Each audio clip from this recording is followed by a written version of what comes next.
Hey guys, welcome to section 6, chapter 1 of the geometry program. In this section, we are going to study the distance formula and the midpoint formula with points on a coordinate plane. So, without further ado, the distance formula is equal to the square root of the difference between the x-coordinates squared and the difference between the y-coordinates squared. All right, so let's say you're given a point, set of points I should say. Point L is going to be negative 4, 11, and point M is going to be negative 3, 4. And we want to find the distance between those 2 points. Yes, we could just plot them on the coordinate plane, but you will notice that there's a triangle that forms between these points, and so it's trickier to find the actual length between them. I'm going to give you another scale after I work a couple examples with the distance formula. All right, so to get started, let's go ahead and label our x1 and our y1 and our x2, y2. That way we know. I just labeled this one our first point and this one our second point, but obviously it's up to you. So whatever you want. And then we're going to plug in. So the distance is going to be the square root of x2, which is negative 3, and then minus x1, which is negative 4. And then we're going to add that to y2, which is 4, minus y1, which is 11. So I just grabbed those right from these points. So take a minute if I did that too fast. And now we're going to simplify this. Do inside the parentheses first, and then we'll square it. So negative 3 plus 4 would be 1 squared. And 4 minus 11 would be negative 7 squared. And now we're going to square each side. You're going to use some of that algebra today. 1 squared is 1. Negative 7 squared is 49. And then we're going to add. Okay, at this point you have two options. You could put it in your calculator. I think even the directions in your book will tell you to round to the nearest tenth. Calculator. And that's okay. However, I would strongly encourage you to leave this in radical form, in appropriate radical form, I should say, because that will really help you become more comfortable with leaving things in this form for later in the course and then in later mathematical courses. So just to remind you, how would we simplify the square root of 50? Remember, we would break that down into any two divisors, and then we're going to keep this going until we get all primes. And then once you find a pair of primes, that is what allows you to pull it out from underneath the radical while leaving the unpaired prime underneath. So we actually did this at the end of the last algebra course with that. If not, it might be worth going back and looking that up and just getting familiar with it. Okay, let's do another example. Let's say we have the point N at 1, 0 and the point P at 3, 8. All right, we're going to use our distance formula right after we label. If you feel like you can see the x1, y1, and x2 and y2 and don't feel like you need to label it, that's fine. I'm just doing that to make sure anyone who is having trouble seeing where I'm going to pull the numbers from can actually look back. So now we need x2 minus x1 plus y2 minus y1, quantity squared. Now inside the parentheses first, it's going to give you 2 squared plus 8 squared. And then 2 squared is 4, 8 squared is 64. That's going to give us the square root of 68.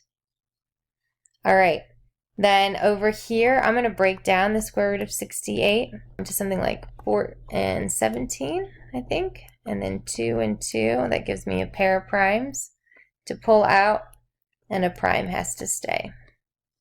So the distance there is going to be 2 square root of 17. All right, I'm going to give you an alternative way to find the distance. We're teaching the distance formula, and I would encourage you to use that sum. However, later on in standardized tests, nobody actually is going to be able to remember the distance formula. But hopefully you will remember the Pythagorean theorem.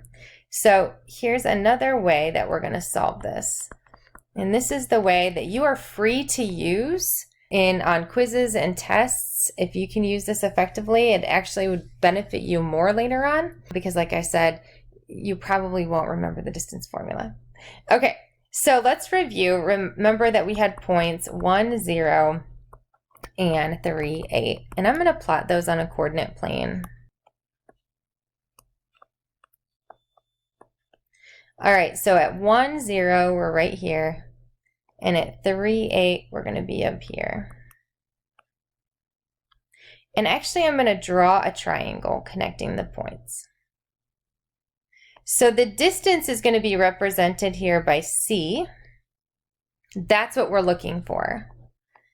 This is 1, 0, and this is 3, 8. Okay, so actually we could fill in these other two pieces of the triangle, either by subtracting those x coordinates or simply by counting, which is going to give me 2 there. And if I count the distance here, it's 8.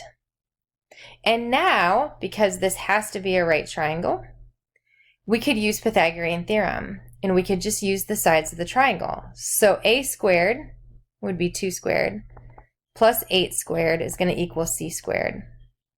That's 4 plus 64 equals c squared. 68 equals c squared. And c is going to equal the square root of 68. And now we're going to be in the same position we were before. So again, you could reduce that down with your calculator, or I would strongly encourage you to practice those prime factorization skills. All right, I'm going to do it once more with the top set of points, just so that you can see this. L, remember, was -4, 11, and M is -3, 4. So the only part to using the Pythagorean theorem is that you probably really need to plot these, which is okay. Some of your questions actually in the book have them plotted on the coordinate plane. So if you're at -4, 11, you're up here, -4, 11, and then -3, 4. You're right here, -3, 4. And then I'm going to draw the triangle connecting the points. And you're always looking for the hypotenuse. That's the distance between those points. And if you count the distance here is 1, and if you count the distance here is 7, and now we can do 1 squared plus 7 squared equals c squared. 1 plus 49 equals c squared. 50 equals c squared. C would then be the square root of 50, and then if we reduce that, we'll get 5 root 2. So like I said, I prefer this method because it's something that we will build on. You're going to use Pythagorean theorem a whole lot more than distance formula, and that is a very effective tool in finding the distance on any kind of standardized test. So, but for your homework, you can use the formula. I would encourage you to use that a few times. And then if you want to practice using Pythagorean theorem, that would be great too.